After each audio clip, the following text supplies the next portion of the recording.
Welcome to the Daily Jerry Allison podcast, where the presenter is in the final stages of preparation for the New York Marathon, which is only 3 days away. 3 days away? 3 days? I'm very nervous today. It's a difficult day for me. We're going off to the Big Apple tomorrow, yourself and I. I know how excited you are, aren't you? Yeah. Yeah. Well, we're going off tomorrow, and this may be the last time I'm on the radio because my heart's not as strong as it was. I'm going to put my heart through terrible pain and agony on Sunday when I try and break through the wall running the marathon. It's an incredible thing to try and do, and I realise that my life is at risk. And You if I don't left here yesterday to train, and you didn't train. You lied. You didn't train. I did. I know you. I know your details yesterday. Where did you go? You didn't train. I mean, where did I go? Where did I go? Tell me where. Let's just say you didn't train. I did. You didn't. I did. You didn't. I did, a wee bit. No, you Not said- too much. Where did I go? Go What on, did you tell do? me. Tell the people what you did yesterday. I went to a gym. Go on. Do you know about that? Go on. Carry on. I'm saying nothing. Tell us what you... Go on. I went to a gym, Yes. right? And I went in, and there were 3 running machines, Uh-huh. and there was men on them. Yes. And there was one man, he looked like a little hamster. Right. I kept looking at him, 'cause he had wee short legs. Yeah. And I got on the exercise bike. Yes. How long did you do in the running machine?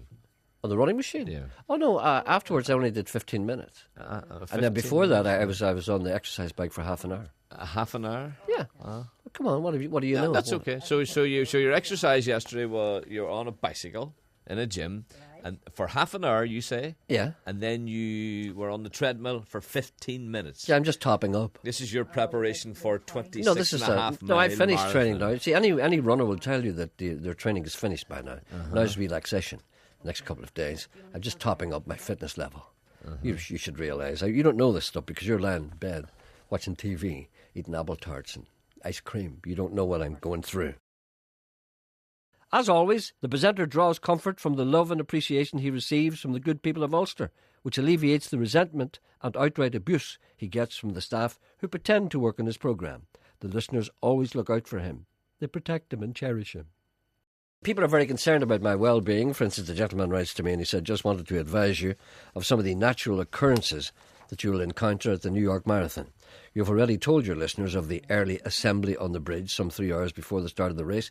Yeah, I have to be on that bridge at 7 o'clock in the morning. I've never been on any bridge at 7 o'clock in the morning before. Thousands of people preparing and thousands of people helping them to prepare, and yet thousands more spectating. There's going to be 40, 50,000 people there. The runners will be getting their fluid levels up to avoid dehydration, and the serious runners making their way to the front line, it won't be me. In the few minutes prior to the start of the race, hundreds of runners will quite naturally evacuate their bladder on the starting line. Ugh. I don't want to see that, do you? Nobody It is a well-known and perfectly natural and acceptable practice. Some will even need to do their number 2s.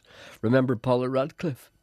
The fight or flight reaction produces adrenaline, and in order to run faster, we jettison The bodily... what? The flight? Fight or flight reaction. Fight or flight. What does that mean? It means when you're in a situation of danger. Oh, are you fight or you go? Either fight or you run. Fight or right. flight. Yeah. Oh, sorry. Yeah. Try and keep up. Sorry. The fight and flight reaction produces adrenaline, and in order to run faster, we jettison bodily weight, such as... Okay. Right. You cannot all use the porta potties. We call them the portaloos, but he calls them the porta potties. And you will have been corralled on a bridge for hours in the cold. Not if I can help it. Unfortunately, the back runners like you will have to run through these bodily eliminations. We have to run through the pish. So you might... you have to run through the pish. So you might want... This is too much information. I know. So you might want to use this as a good excuse to pull out. I could... Are you telling me now? I could pull out due to pee fatigue. You can always turn up on the bridge and not actually run the race, but just go through the motions. Go through the motions. Yes, I heard it. Yeah. Apologies to those eating their cornflakes, but truthfully, this is a perfectly natural phenomenon. Is that really what happened? Yeah, that's what happens. Yeah. No, I read about that before. I'm concerned about it.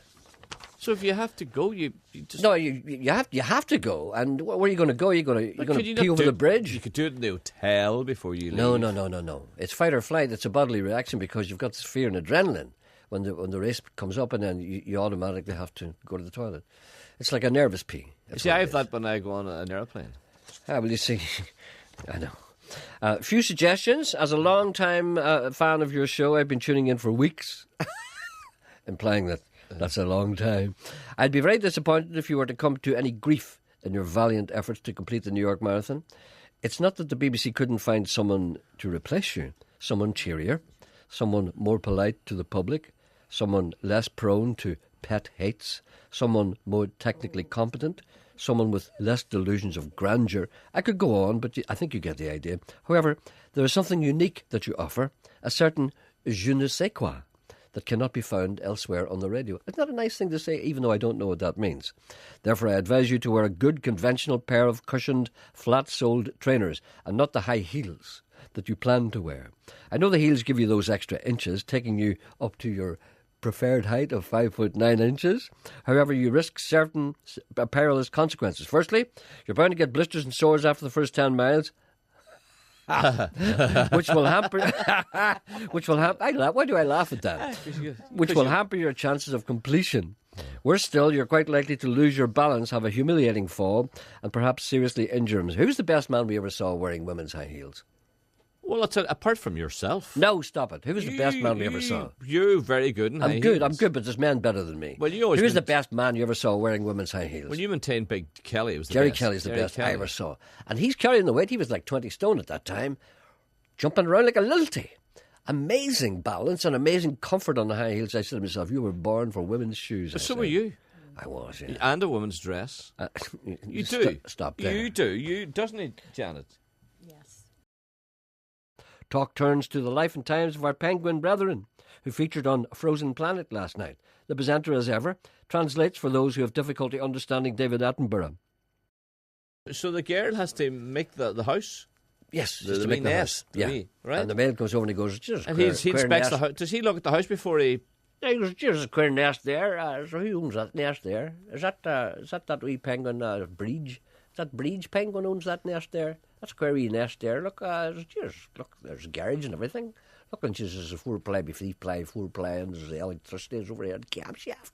And look at that. I think that nest just built. She's newly built, new build. It's a new build, you know, and there's a reasonable price. It's 100% mortgage. So I'm just looking at them saying, "Where's that Breege penguin? Come over here to have a look at your beak. You're a queer wee flippers and everything. You're flying. Hop up there. Now we'll get on the move here." So, anyway, I'm distracted. But he inspects the nest first. He goes over and inspects the nest, as much as we do ourselves. And he goes, but you don't see him doing that. That's not the story. That's not the story. The story is you see the penguin, the she penguin, Breege penguin. Yes. You see Breege penguin building her nest. So she has to walk away and find suitable pebbles and wee bits of rock. Right. She goes over and she gets one. And then this other boy is standing behind her. And you see him looking around, you see. Is this another penguin? This is Maeve. Maeve's looking No, at a Sumpter penguin. All right. Okay. That's a Sumpter penguin. She's building her nest as well, but she can't be bothered. So she looks around. That's like something you would do. And whenever she sees Breege going to look for it, she nips down and gets another, sticks one of her rocks and puts it up, you see. Right. And then stands there like that with her back to her when she comes up. And the other wee penguin's looking around and saying, "Jesus, boys, I could have sworn there was more there than that." Right. There's full of rocks missing. But he looks back at it and does it. And then this goes on for ages. You should watch it. It's brilliant. No. Anyway. Oh, listen now. No, Janet says you're wrong.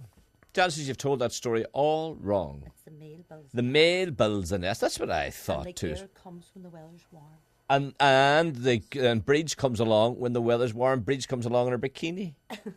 You know, Breege waddles past. Well, let me tell you. Let me explain this. Then. So you got it all wrong. Okay. Right, let me explain this. Right. If Breege penguin. Yes. If Breege is Jim, right. Right. Where's the female? What? Where's the female? What are you talking about? It's the males who go off and fish and come back. It's the females that stay in the nest. But Jim and Paddy build the nest. A Sumpter and Breege's nests? They build the nest, and the girls come walking past. Yoo-hoo, boys. But about you. The wider world of radio is a warm and welcoming place for the presenter. Out there, they recognise his talents. They don't make fun of his hair. They don't steal his Paul Simon CDs. But in here, it's different.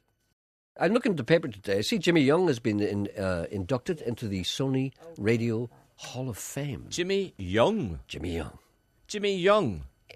Are you trouble with your hearing? Jimmy Young has been abducted. Inducted. Inducted in the Sony Radio Academy Jimmy Young. Hall of Fame. General knowledge question. Only 2 people from Northern Ireland have been inducted into the Sony Radio Academy Hall of Wait a Fame. minute, wait, the stop. highest honour that can be bestowed upon Is this a like the broadcaster. Grand Ole Opry? It's not like the Grand. It's like the Rock and Roll Hall of Fame. This is like the Grand Ole Opry. It's not like the Grand Ole Opry. This is where young people are in here as well. There's only 2 people from Northern Ireland. I want you to guess who those people are. Tom. Wait a minute now. No. Only 2 people from Northern Ireland. No, only 2 people from Northern Ireland are in there. Oh, but where are they selected from? They're selected because by their Now, where peers. are they selected from? Was it people from all over Great Britain? Yes. Right. The Sony Radio Right, Academy right, Hall of okay. Fame. People who have contributed greatly to and are elected by their peers. Who are the 2 people? The only From 2 Northern people. Ireland? Only 2 people, yeah. 2 people from Northern Ireland. Michael Bagley? Michael Bagley, no. Unfortunately not. Michael Bagley is more of a television person now. Right. I'm trying to think. Radio. Let me give you- Walter Love. No, I'll give you a clue. Walter Love. Let me give you a clue. Right. Hello. Hello. Michael Frost. David Frost. No. What do you call No, him? let me give you- Hello, good evening. And welcome. Hello, good evening and welcome. No. I'll give you another clue. It's me. Hello. I'm one of them. Me. What? Me. I'm one of them. You're one Me. of what? One of. I asked you You're a one question. of what? Who are the only 2 people ever been inducted into Yes, the? and we're trying to guess them. Yeah, I'm one of them. And who's the other one? You're No. in the Hall of Fame. Yeah. Who's the other one? But could you tell me this? No, I don't want to leave. the 4 Hall years of- ago. Where is this Hall of Fame? It's on the internet. Is there no? No, you go away to London and the boys give you stuff. Yeah, but is there a? Can you walk in and see your coat? No, You know what I mean? What's there? my underpants. What's They're on display.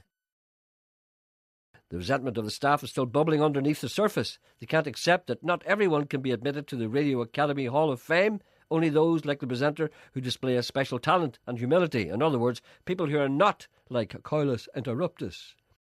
It's not you. What do you mean it's not me? It's not you. It's not It's me. not you in the Hall of Fame. It is, of course it is. Not. It It's is. your photograph, but it's not you. What name does it say under the photograph? On top of it, What does it say? it says Jerry Anderson. Yes. And then it gives a date of birth. It gives the 28th of October. Will I continue? Go ahead. 1944. Oh, it's not me. So that's to say it's not you. It's another imposter. Jerry. It's you. You're mistaken. People. It's your father. Doppelganger. Yeah. It's my older brother.